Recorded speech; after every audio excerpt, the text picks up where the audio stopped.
now 11:20. It's now 11:23, so it's now time to start the talk.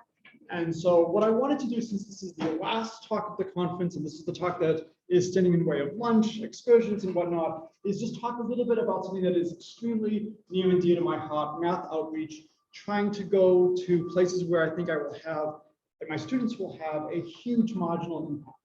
And so what I want to do is I want to talk about some of the activities we've done over the years. If anybody is interested in joining us, please let me know. This is joint work with my children, Cameron and Kayla Miller, with Anna Mella, who is a teacher at Lanesborough Elementary in many of her classes over the years. We've gone all the way down to kindergarten classes, all the way up to 6th grade. And it's just absolutely amazing to see how engaged the kids can be. And so what I want to do, it's this one, I have 3 devices in front of me right now. I want to discuss efforts to engage and excite young kids. And in particular, I want to highlight the interplay of math outreach and math research. I think one of the skills I have tried to teach my students over the years is how to multitask and get credit from at least 3 or 4 different groups for the same thing that you're doing. And so I can play with my kids, help the school district, get math papers out of it. I just need one more conference presentation, there we go. And so lots of ways to get all the different aspects of your life riding together. One of the big things I love to talk to kids about is how valuable it is to be able to look at things the right way from the right perspective. The power of asking questions. We've seen that in a lot of talks today. If you can convert something to a combinatorial question and you can start counting that way, you have lots of powerful techniques. And so, I often talk about Rubik's Cubes. These 2 Rubik's Cubes are actually equivalent if you know how to look at them, and happy to talk about more of that later. All right, so I've been going into the school for years. My daughter is very adamant that we are not allowed to lie to the children. We can deliberately mislead, that's absolutely fine. And so here's the game. You have one each of a 1 by 1, 2 by 2, 3 by 3, 4 by 4, and so on square. And the goal is you put them down at the table, can't put one square on top of the other, and we just love rectangles. We will not consider any other shape. This is like the Farmer Brown problems of calculus. He will only consider square or rectangular pens for his cows, which is important in Williamstown, where I'm from. If you can put 2 squares down and keep it as a rectangle, you win. And so I have the kids try to do it. And so what I have brought here is a bunch of different ways we try to do it. And so again, for kids, you want to be active. You want them to have this. So I have worked with people at Williams to make little plastic squares of different sizes. So that we have a bunch of these. So every group of like 3 or 4 kids gets these, and they physically start moving it around.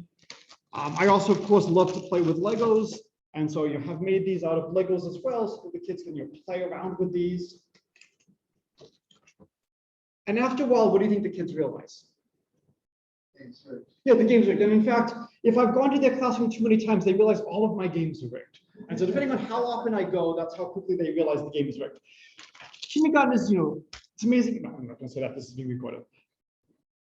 You can get away with this for a while, but then they all realize, wait, you can't do this. And this game is not fun. So, okay.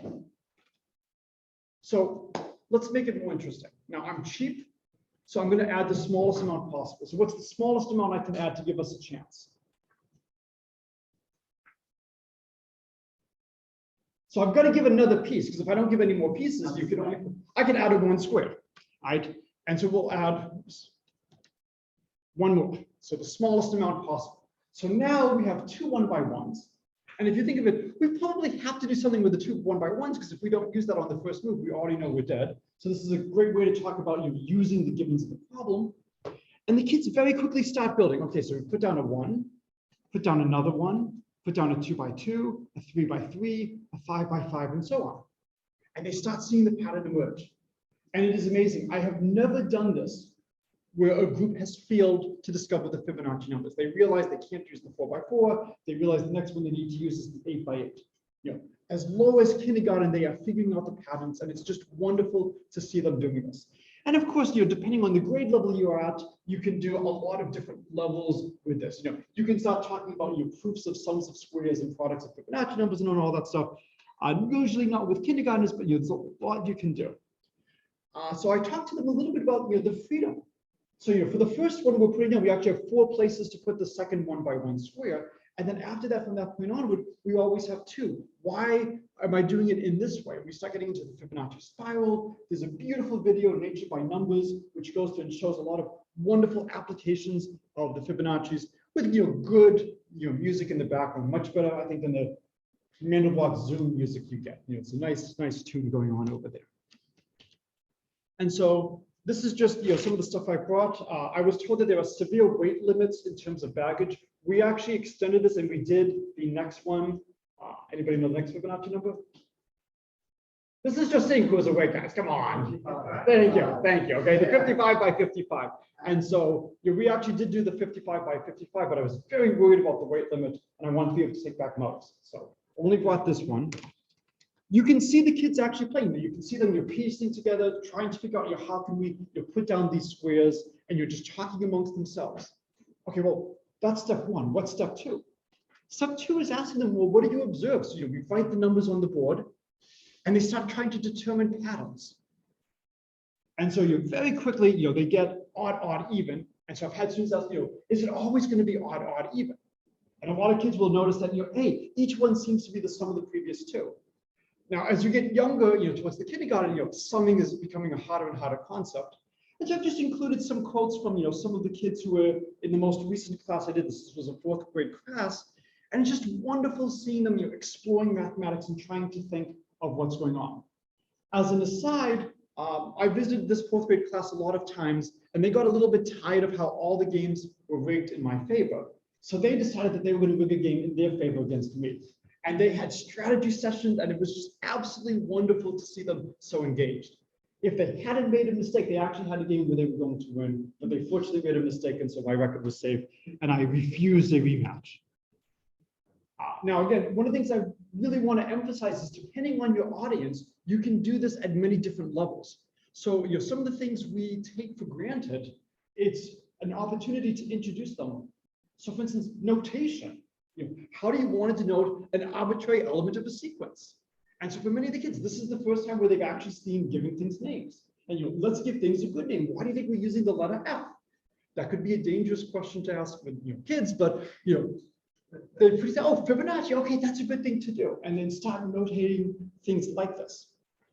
Another thing is kids have gotten into competitions to see who can calculate the largest Fibonacci number, and we will actually have Fibonacci races.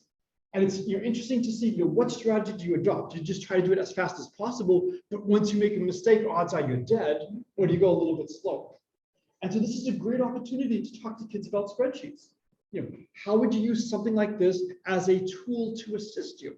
So if you want to do really large calculations, let's start talking about, well, here's a Google Sheet. Here are some commands like fill down. Here's how you would actually define formulas. And for some of the kids, this could be the first time you're really talking to them about formulas and gathering data. So there's a lot of wonderful things you can do.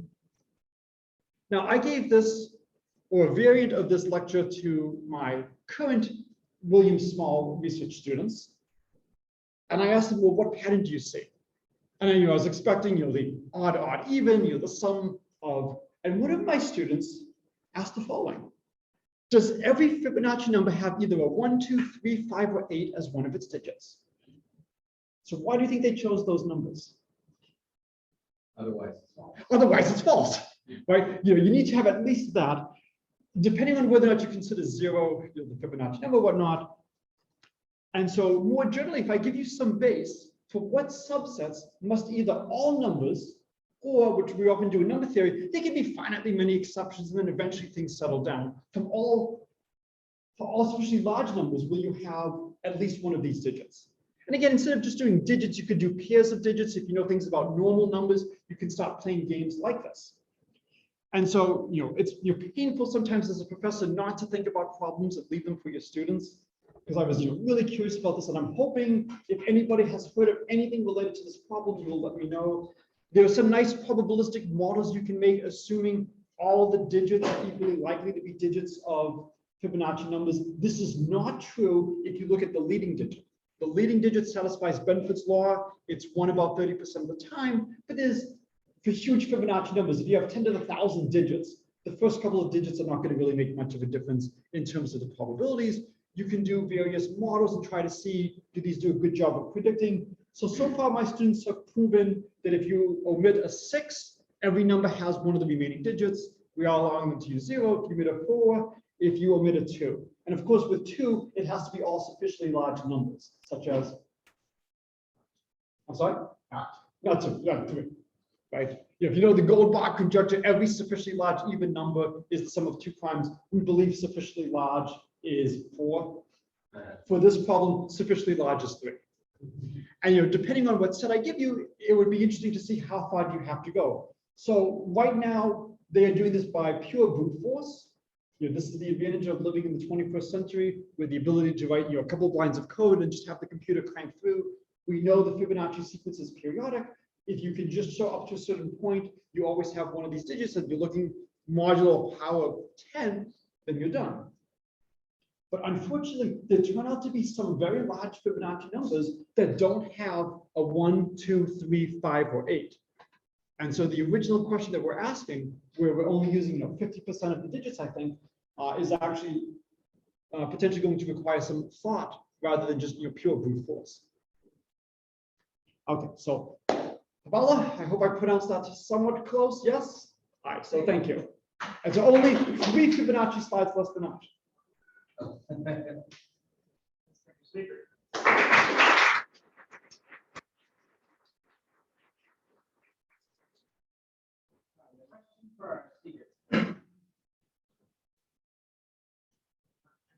Yes.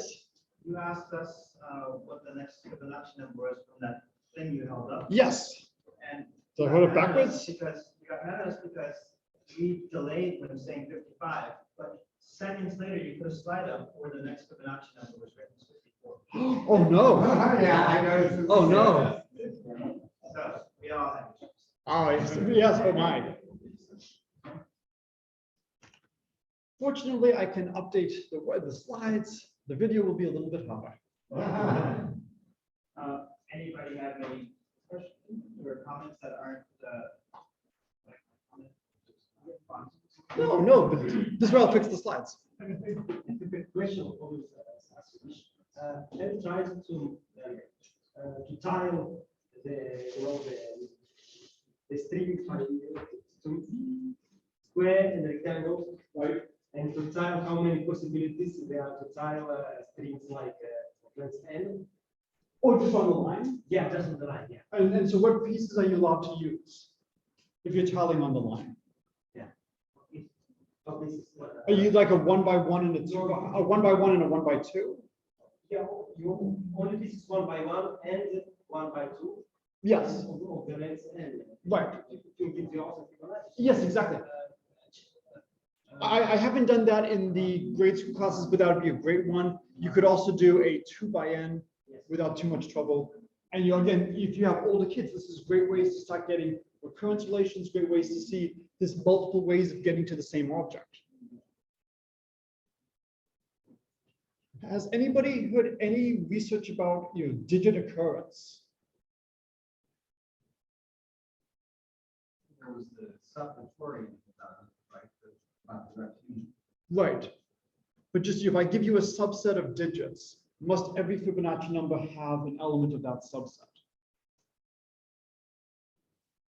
And so this is one of the things I love is the interplay is, by doing math outreach, I now have a research question for my students to think about.